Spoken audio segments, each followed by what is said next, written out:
my first station that I did. I chose to do the mouse paint station because I wanted to learn how you can connect art and literature, especially at the younger grades. I really liked the station a lot, and I felt like I got to really express myself through mixing colors, and I learned a lot through that. One thing that I don't really like looking back at my picture is the line that's on the left side of my paper. I was trying to show how the colors all connected. So you can see I have the red and the yellow mixed to make orange, and then the same yellow mixed with blue to get the green. And I feel like when I was starting it, I should have maybe made more designs with it. But I did do that in the end and made the different patterns on the right side of my painting. So I was glad that I was able to fix what I had originally planned. I feel like this is something that I would want to use in my future classrooms because it's a good way for students to see how something simple as a book can be put into art, and you can learn a lot.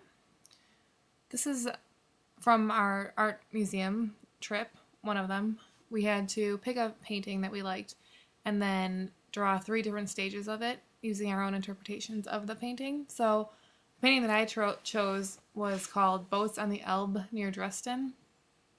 And I like this painting a lot, and I like the use of color that the artist used. This is actually the second stage in my painting. The man was originally in a boat, and it looked like he was trying to get away from something, so I decided to have him running away from some sort of catastrophe because this is how I interpreted it. And I think that makes it uniquely my own because it was my own interpretation, and that's also my favorite part of this entire project was the fact that we were able to come up with ideas on our own rather than looking at a picture and automatically knowing what the artist was thinking and what was supposed to be happening. So I really like this art museum trip a lot. This final picture that you see is from one of the other stations that I worked on.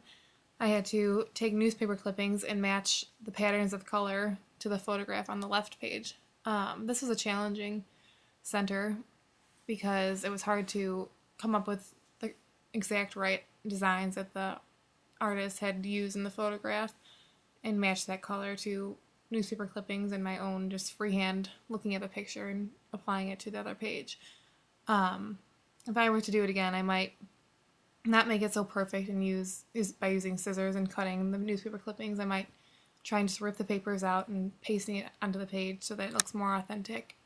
But I do feel like this center shows my growth in my artistic identity because it's definitely not something that I would have chosen the first week of class. So it shows that I have expanded my horizons and chose something new.